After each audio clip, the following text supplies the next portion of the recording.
Jadi sekali lagi, ketika Rasulullah Shallallahu Alaihi Wasallam melaksanakan Isra itu ada tempat-tempat peristirahatan buruknya, rest area buruk, lain ngisi bensin, bu, rest area. Ini mah kepentingan untuk ke depan. Sampai sekarang kita dapat informasinya, dapat ilmunya tentang itu, sekaligus juga dalam rangka menjelaskan bahwa Al-Quran itu adalah musaddiqal, sebagai pelurus atau yang meluruskan, yang membenarkan, yang meluruskan pemahaman yang salah tentang apa-apa yang disebut firman Allah Subhanahu wa taala. Karena Taurat, Injil dan Zabur sudah banyak diselewengkan oleh para penganutnya yang berkepentingan. Siapa yang berkepentingan? Penguasa. Jadi yang menyelewengkannya itu adalah para penguasa di zaman itu. Ketika penguasa tidak suka terhadap ayat ini, maka kata penguasa, awas ya mun baca ayat eta, kan gitu. Gitu, Pak. Jadi kalau penguasa suka dengan ayat itu, kalau perlu tambahan.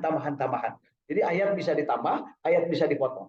Itulah nasib Taurat, Injil dan Zabur. Dan itu yang bercerita Allah di dalam Al-Quran. Dan untuk melengkapi cerita itu, Allah Subhanahu wa taala perlihatkan barokna haulahu linuriyahu min ayatina.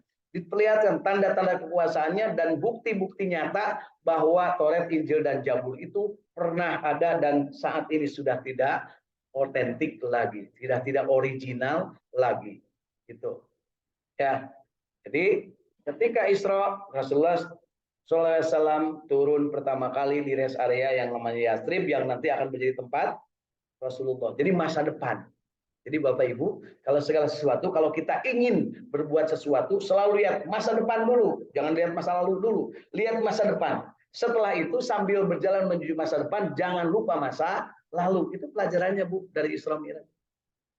Masa depanmu, Muhammad, akan hijrah karena engkau akan dikejar-kejar dan akan dibunuh oleh orang-orang musyrikin Quraisy di Mekah, dan engkau akan hijrah ke tempat yang namanya Madinatul Munawwarah, kota yang buricak burino.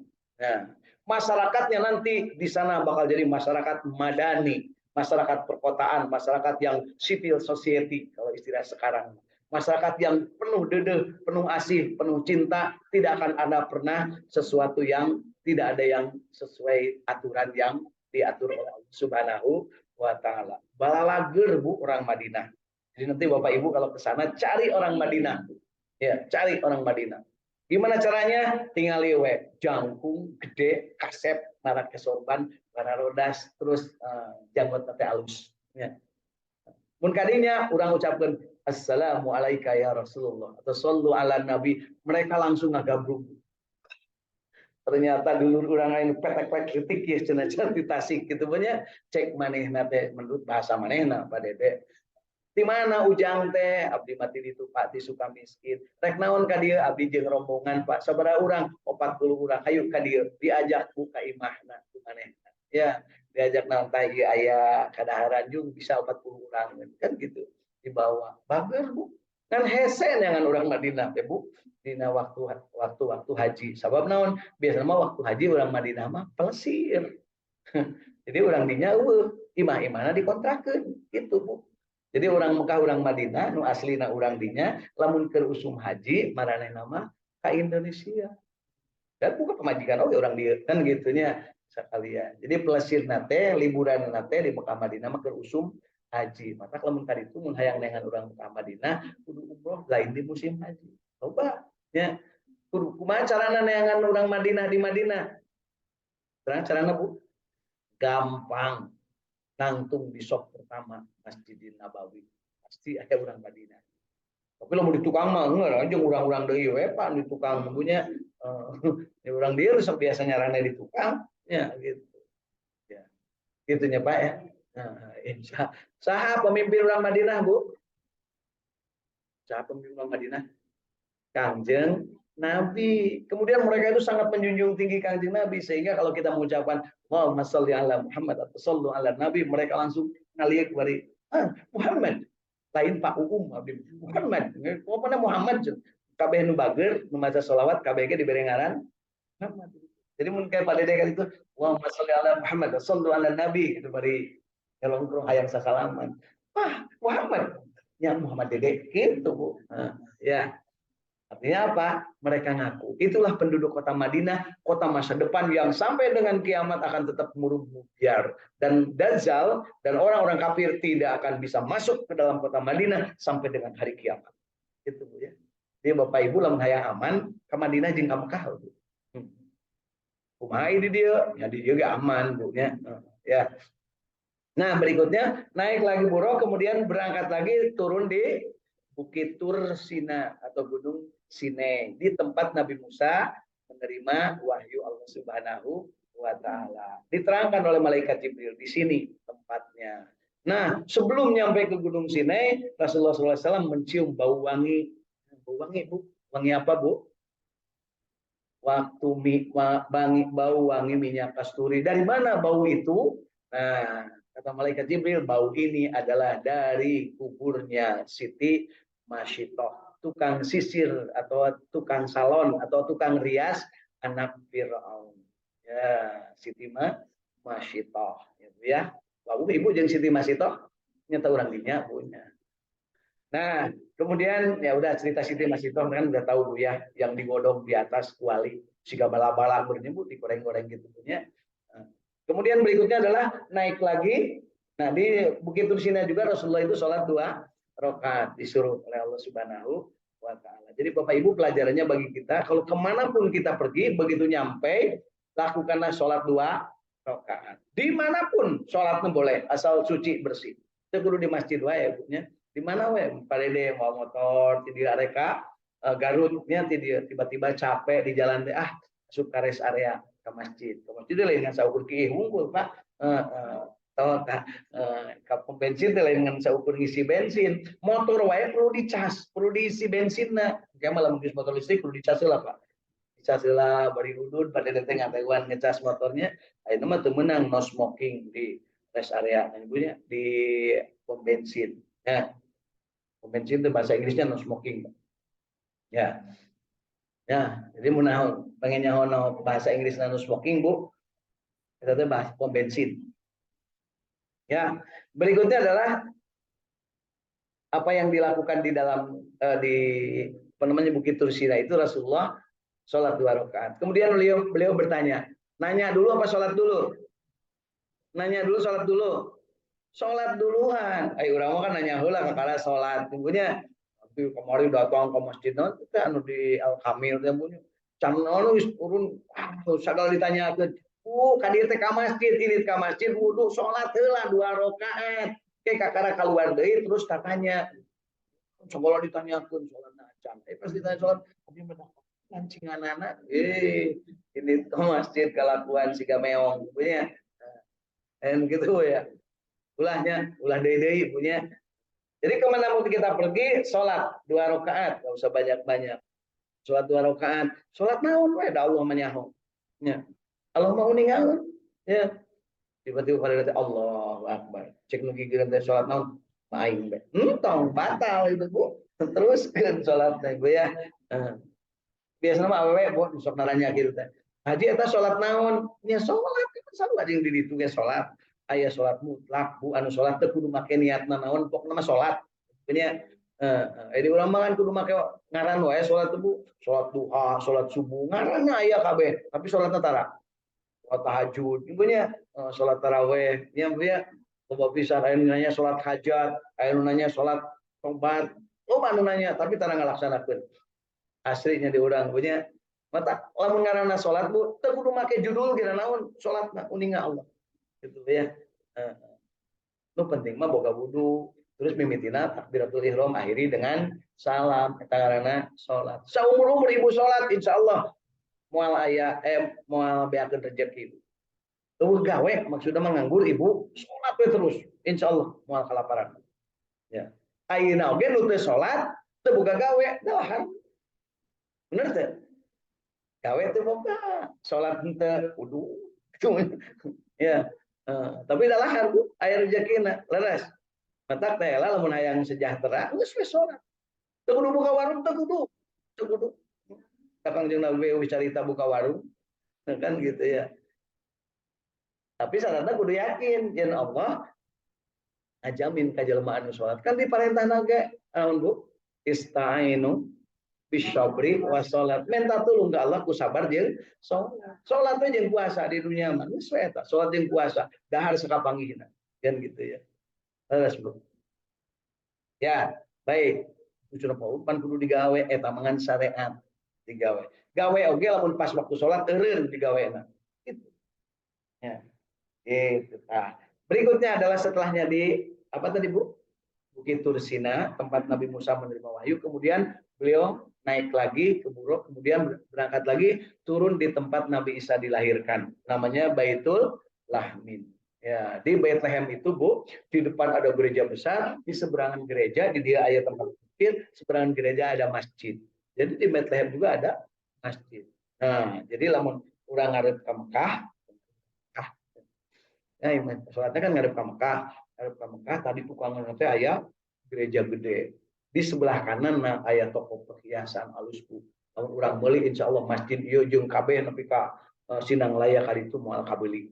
Nah, bakatku mahal perhiasan anak Bu. Tapi eta teh di Tulung Agung Pak kada dieu nya. Ini tong meuli di ditu pada dek tong. Ya, mawa we di sing loba eta itu tah tukeran gitu.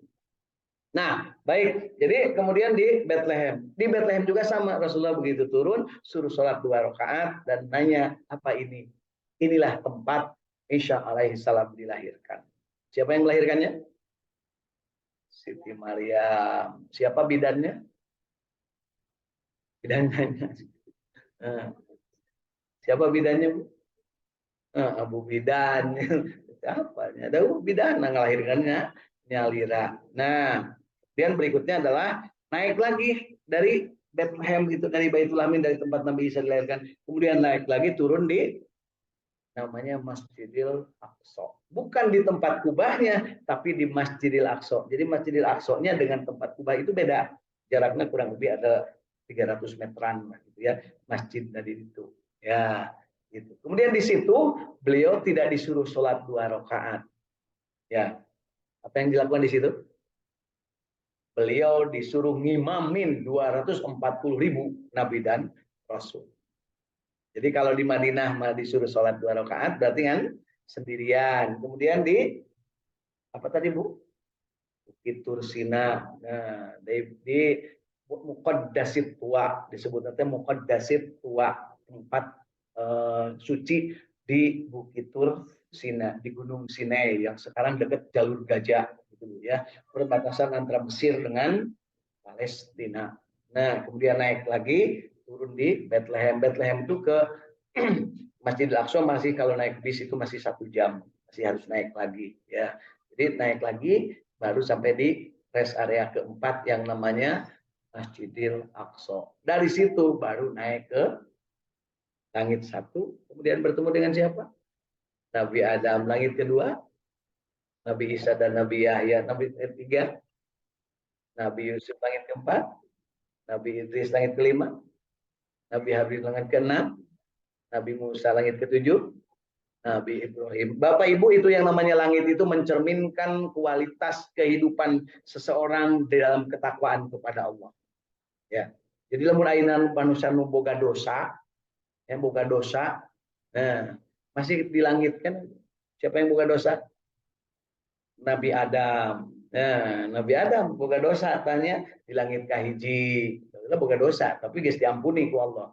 Cara ngampunina Allah Subhanahu wa taala gampang, disuruh ngadoa doana dipiwarangku Allah. Dihampuran lagi ku Allah. Siga nu isengnya Allah teh Bu. Geus mun rek hampura mah hampura we teh tong kudu make ngadoa heula. Tapi Allah Maha Rahim, Allah Maha Rahman. Adam lamun anjir hayang dihampura ku kami tah dibere doa. Nah, naon doana? Rabbana dolamna anfusana wa illam taghfir lana wa tarhamna lanakunanna minal khasirin. Jadi Bapak Ibu, kita itu ketika beribadah kepada Allah, sagala ge dibere ku Allah, muknana dibere ku Allah, masjidna dibere ku Allah, babaturana dibere ku Allah, ilmuna dibere ku Allah Subhanahu wa taala. Mulutna bisa ngomong dibere ku Allah, bisa nangtungna dibere ku Allah, panonna bisa ngijep, telinganya bisa mendengar, semuanya juga dibere ku Allah. Allah menyuruhnya pakai semuanya dan bacalah bacaan-bacaan yang sesuai dengan yang dicontohkan Rasulullah alaihi wasallam. Gitu nya punya. Enteng tuh Bu, jadi makhluk Allah. Enteng. Segala sesuatu disediakan, disuruh mengabdi pun diberi petunjuknya. Ihdinas siratal mustaqim. Gitu Bapak Ibu ya. Begitu ada yang salah, Taurat, Injil dan Zabur diselewengkan, diganti lagi dengan tetapi ketika Al-Quran ada yang menyelewengkan, maka akan terkena hukum di dunia karena dia akan dianggap sebagai kafir. Dan orang kafir berarti tidak layak masuk surga. Gitu Bu ya. Gitu. Jadi jangan sampai kita termasuk yang menyelewengkan Al-Quran. Bisa nggak menyelewengkan Al-Quran kita Bu? Bisa. Bisa nu kamari apal, itu apal, itu menyelewengkan. Bu. Jangan lupa, oh abdi mah nyelewengkan, nu kamari apal, itu apal, itu menyelewengkan. Sudah poho, tah mata kuliah diberi doa poho, ya. Doa supaya itu poho. Kumaha carana Bu? Ya muqallibal qulub, sabbit qulubana ala dinik. Teh jampe supaya tuh supaya anger panceng gitu cek bahasa urang mah nya. Tapi da anger poho keneh wae, gancang baca deui doa eta. Di lamun ayeuna ibu bapak minang poho eta teh jarang baca doa eta. Aduh hese cenah tambah deui doana ya musarrifal qulub sarrif qulubana ala taatik. Teu naon ya Allah poho saeutik tapi anger taat gitu cek bahasa urang punya. Masih kena poho ya Allah make doa Abu Nawas pek wae. Alim teuing kana surga alim teuing kana neraka ya Allah kana surga hayang kana neraka teu kuat. Jadi serahkan segala sesuatunya kepada Allah gitu ya. Baik Bapak Ibu. Jadi ayat-ayat Al-Quran dari ayat 1 sampai ke 6 surat Ali Imran ini menjelaskan tentang perintah Allah disuruhnya kita itu meyakini bahwa Al-Quran itu adalah membenarkan kitab-kitab sebelumnya dan itu diberikan pedomannya, petunjuknya oleh Allah Subhanahu wa taala termasuk laku lampahnya para nabi yang lalu diberikan. Nah, nanti sepulangnya dari Isra Mi'raj ini, Rasulullah banyak ditanya oleh para orang-orang sahabat. Ya Rasulullah, memang yang namanya Bukit Tursina itu kayak apa sih? Nah, kan gitu. Memang yang namanya Bethlehem itu seperti apa sih? Ada apa sih Bethlehem itu? Yang namanya Masjidil Aqsa itu ada apa? Kok bisa ya Rasulullah engkau menjadi imam bagi orang yang sudah mati? Kan semua para nabi dan rasul sudah mati kecuali Nabi Isa. Ya, kok bisa hadir semuanya? Nah, maka dijawab ini sesungguhnya bagi Allah itu segala sesuatu tidak ada yang tidak mungkin. Menghidupkan orang mati, menghadirkan orang yang sudah mati pun bisa. Itu sebabnya kita minta. Kalau kita ingin bertemu dengan orang mati, ingin mengirim hadiah kepada orang mati, gimana caranya Bu?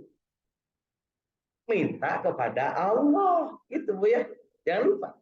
Cara minta kepada Allah dicontohan ku Kangjeng Nabi. Kangjeng Nabi nyontohanana kumaha minta kepada Allah dengan keadaan hati yang ikhlas, kemudian ucapkan ucapan-ucapan yang disukai Allah, memuji Allah, berlindung kepada setan, berlindung dari godaan setan, memuji Allah, menyebut Rasulullah, bersahadat, kemudian minta kepada Allah ampuni dosa ibuku ya Allah yang sudah ada di alam barzah. Sampai enggak Bu? Siapa yang nyampaikan? Allah, bukan ibu ngaguyurkeun cai, bukan. Rek cai sadrem dua drem, kalau hatinya tidak ikhlas, tidak apa-apa. Buktinya naon? Anu kabanjiran, magita tinggal ruditik bunya. Anak nama cuma pok. Dan si emak eueuh kunaon kabawa banjir, gitu ya. Kan kemarin di Garut tuh waktu Garut banjir ya, tuh longsor tuh banyak makam yang ngagolosor. Kemudian jadi makam ayeuna mah didinya. Nah, ibu waktu kamari ka Kamil kan ningali ibunya aya cai sakitu ngaplakna di bawahnya teh makam pas ditinggali ari makam mah urang di mana di jero baheula. Nah, tapi pertanyaannya apakah kalau kita ngirim hadiah memohon kepada Allah untuk kedua orang tua kita yang sudah meninggal sampai enggak? Sampai. Nah, ini juga sama Bu. Dari peristiwa Isra Mi'raj bahwa Rasulullah SAW menjadi imam bagi 240.000 ya. 240.000 dikit banyak Bu. Ngumpul semua nabi dan rasul dari zaman Nabi Adam sampai dengan terakhir Nabi Isa. Ngumpul di situ. Dan ketika ngumpul, apa yang terjadi? Kata malaikat Jibril, Muhammad, engkau disuruh Allah untuk menjadi imam. Loh, kan aku baru kemarin. Enggak, engkau suruh jadi imam. Nah, maka Rasulullah menjadi imamnya. Begitu, Bu. Setelah selesai, Assalamualaikum, Assalamualaikum, terus gimana, Bu? Terus gimana? Kan nggak kebayang, Bu. Begitu Rasulullah sampai ke situ,